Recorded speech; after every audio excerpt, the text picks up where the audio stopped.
To the casual observer, Ford's dominance of the 24 Hours of Le Mans in the late 1960s can seem almost monolithic. After all, the winning was all done by GT40s, wasn't it? While the small block Mark I cars that triumphed in 1968 and 1969 and the big block Mark IVs, which brought Ford its first overall victory at the Circuit de la Sarthe in 1966, shared real visual and mechanical continuity, the 1967 Mark IV was its own thing entirely. The GT40 had been an Anglo-American proposition from the start, with roots in Eric Broadley's lovely little Lola Mark VI, but the Mark IV was to be a star-spangled affair, meant to erase all doubt that American know-how was superior to Italian 12-cylinder prancy-horsey voodoo, that it wasn't the luck of the limeys that had spurred the Yanks on to victory the previous year. Never mind that the winning car had been driven by a pair of Kiwis named Amon and Bruce McLaren. The Mark IV, if not made of space-age stuff, was at least made of aerospace-age stuff.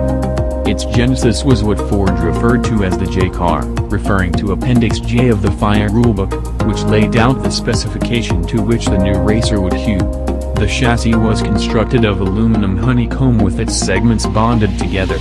The windshield wiper was from a Boeing 707. It wasn't, however, quite the crash program one might imagine. Ford had begun work on the J car with Michigan's Kar Kraft in 1965 after the GT40's first disappointing outings at La Sarthe. In fact, the car could have competed in 1966. Ford brought a J car to France for pre-race testing, along with Amon and McLaren, and by the end of the day the new machine was the fastest thing out there. The Mark II, then in its second year of competition, seemed to be a safer bet than unleashing a new beast directly into a brutal environment that had, in short order, twice dashed Ford's aspirations. In retrospect it was the right call. Meanwhile, back in the States, development took a tragic turn.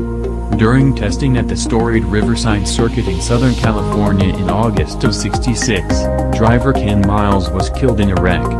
The J car's breadvan-like bodywork was then reworked to combat high-speed lift, a reshaping that ultimately resulted in the Mark IV when Ford returned to Le Mans in 1967 with 4 Mark IVs, ready to combat Ferrari's new and formidable P4. There was at least one American driver in each of the cars. Donohue and Lloyd Ruby failed to finish, as did Mario Andretti and Lucian Bianchi. Mark Donohue and Bruce McLaren placed 4th, and, famously, the Texas, California duo of AJ Foyt and Dan Gurney finished 1st. The spraying of victory champagne was invented, and to this day the red number 1 car remains one of the most famous vehicles to have won the race. A rules change from 1968 meant that the big block Mark II and Mark IVs were no longer eligible for competition, so John Wyer dragged out some old Mark IVs and managed to pull 2 more Frankish 24-hour victories out of the old cars before Ferdinand Peach's Hail Mary Porsche 917s wrote the next chapter of Le Mans' dominance.But what we have here is not one of the cars that turned wheels in anger in Florida or France during 1967, although it has made the trek to Le Mans twice. Ford had Kar Kraft build 12 Mark IV chassis. In 1970, Harry T. Heinel bought 2 from Shelby American, J4, the car that had one Sebring with Andretti and McLaren at the helm, and J7, the one Andretti crashed at Le Mans. A bare tub, brought to Le Mans as a spare, was part of the deal. 7 years later, the tub wound up in the hands of Brian Angliss, who later went on to own AC Cars, who also had acquired another tub from Ford. Angliss then sold his cache of Mark IV parts to Rod Leach of Hertfordshire, England, who decided to do something with the agglomeration of pieces. Namely, he decided to build a pair of Mark IVs. The cars were to be numbered J11 and J12. The car you see here is J12. Leach only had one full set of bodywork, so J12 got the original nose while J11 got the original tail.